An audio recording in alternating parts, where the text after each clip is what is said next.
Sebelum lanjut nonton video ini, jika kalian suka dengan channel Pegawai Jalanan, silahkan kalian support kami dengan cara subscribe dan klik tanda loncengnya. Silahkan gunakan headset Anda untuk mendapatkan kualitas suara yang jernih.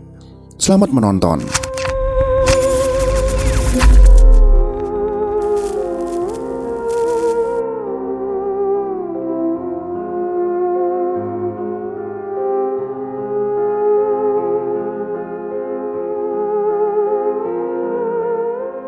Semua sudah masuk. Bunuh semua. Kerjakan, cepat. Masih ingatkah dengan pasukan Maladi Yusuf yang pernah kami sebut dalam video yang lalu? Maladi Yusuf adalah pasukan tentara pada zaman revolusi yang berhaluan kiri. Pasukan inilah yang menyiksa dan membunuh gubernur Jawa Timur pertama, yaitu Gubernur Suryo. Lalu siapakah yang memerintahkan pasukan FDR PKI untuk membunuh Gubernur Suryo? Dalam video kali ini akan kita bahas siapa orangnya.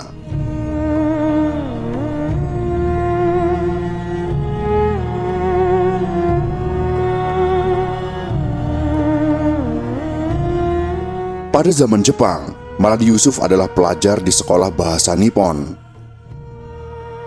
Setelah Agustus tahun 1945, ia sudah jadi komandan kompi dalam Laskar Pemuda Republik Indonesia atau PRI di bagian utara kota Surabaya. Laskar ini ikut terlibat dalam pertempuran 10 November. Belakangan pasukan Maladi Yusuf makin banyak. Ia lalu menjadi pemimpin batalion.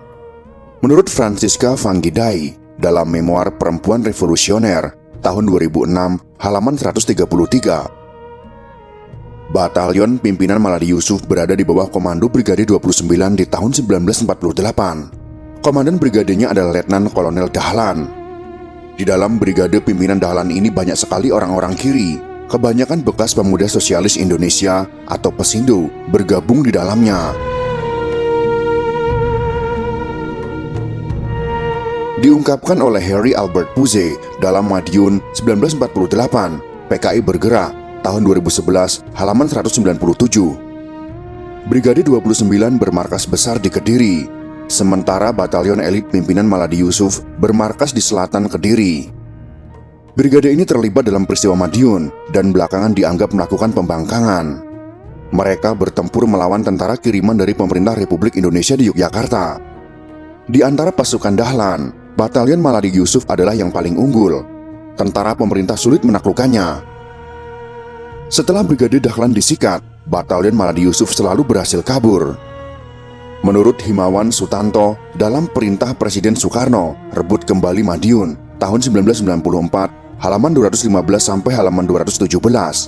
Batalion ini kerap bertempur untuk melindungi rombongan mantan Perdana Menteri Amir Syarifuddin, sang pemimpin Front Demokrasi Rakyat atau FDR.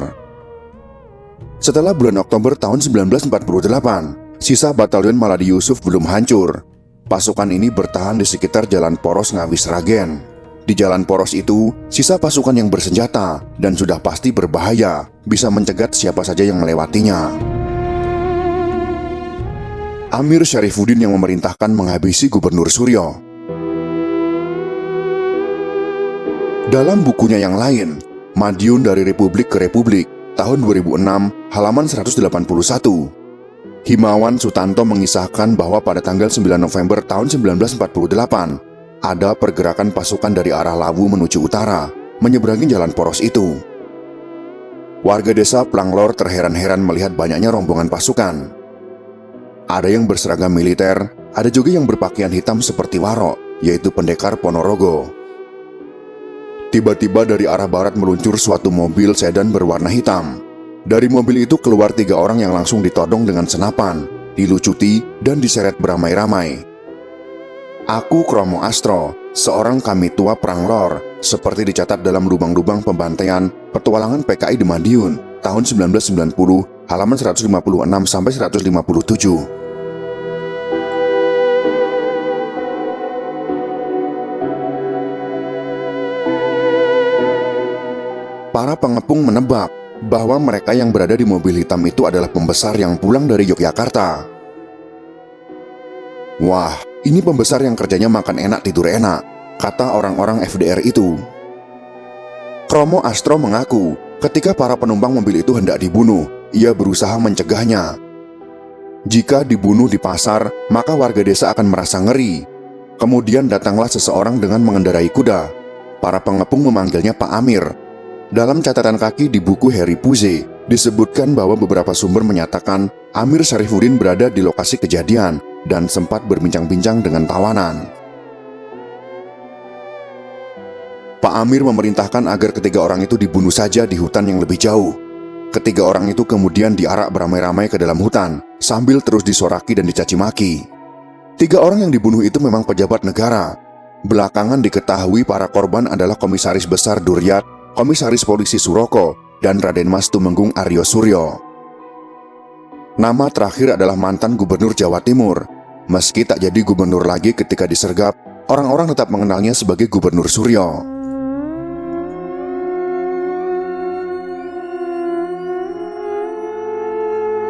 Di sekitar tempat pembunuhan itu, kemudian dibangun sebuah monumen untuk mengenang Gubernur Aryo Suryo. Laporan tentang peletakan batu pertama monumen pada tanggal 14 Juli tahun 1973 mencantumkan tanggal 10 November dan menyebut Maladi Yusuf sebagai pimpinan dari kelompok PKI yang menahan Suryo dan rombongannya. Catat Puze, tahun 2011, halaman 265. Menurut Suripno, salah satu pengepung sebenarnya tak ada maksud untuk membunuh mereka. Para pengepung ingin memperlakukan Suryo dengan baik untuk mengorek berita dari Yogyakarta. Rombongan itu ketinggalan banyak kabar terkini di akhir tahun 1948 itu. Mereka merasa hidup dalam ketidakpastian. Para pengepung kemudian mendapat serangan mendadak dari TNI, dan mereka yang tertawan kemudian dibunuh.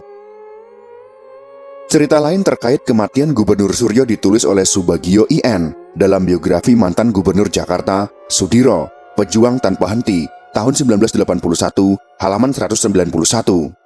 Di hari naas tersebut, dalam perjalanan pulang dari Yogyakarta, Suryo sempat singgah di rumah Sudiro yang saat itu menjabat Residen Solo. Sudiro menyebut peristiwa itu terjadi pada tanggal 11 November.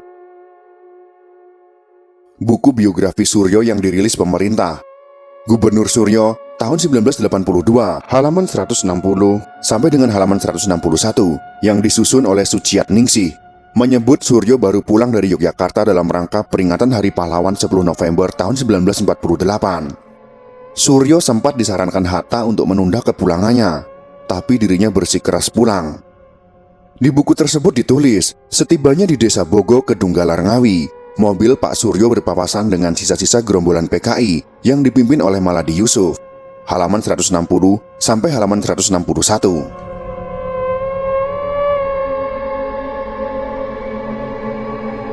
Maladi lenyap, Gubernur Suryo pun dikenang.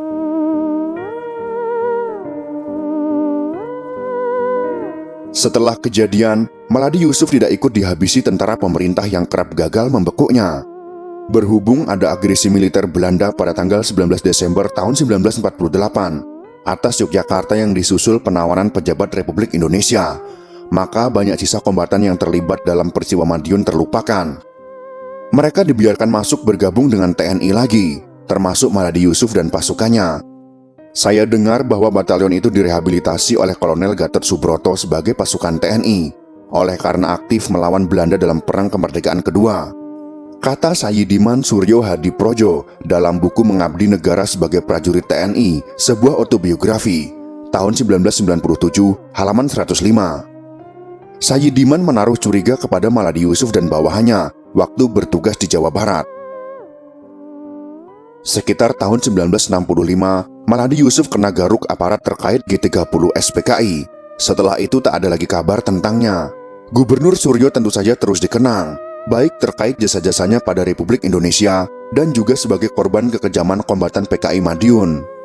Pangreh Praja lulusan Osvia yang pernah jadi mantri polisi di zaman kolonial ini pernah menjabat Bupati Magetan di waktu Jepang belum datang. Di zaman Jepang, dia jadi residen Bojonegoro.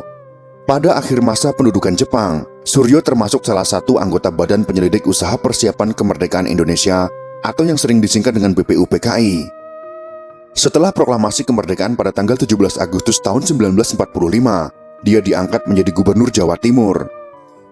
Pada saat hari naas tanggal 10 November tahun 1948 itu, Suryo tidak lagi gubernur, melainkan Wakil Ketua Dewan Pertimbangan Agung Republik Indonesia. Itulah sekelumit kisah tentang pembunuhan Gubernur Suryo oleh gerombolan PKI yang kejam dan bengis. Semoga kisah sejarah ini dapat menjadi pelajaran untuk kita semua, dan kita sebagai generasi muda tidak akan pernah melupakan tentang sejarah ini. Jika kalian suka dengan video ini, silakan berikan jempol ke atas. Dan jika kalian menganggap video ini bermanfaat, maka bagikanlah untuk teman-teman Anda yang lain. Terima kasih sudah menonton.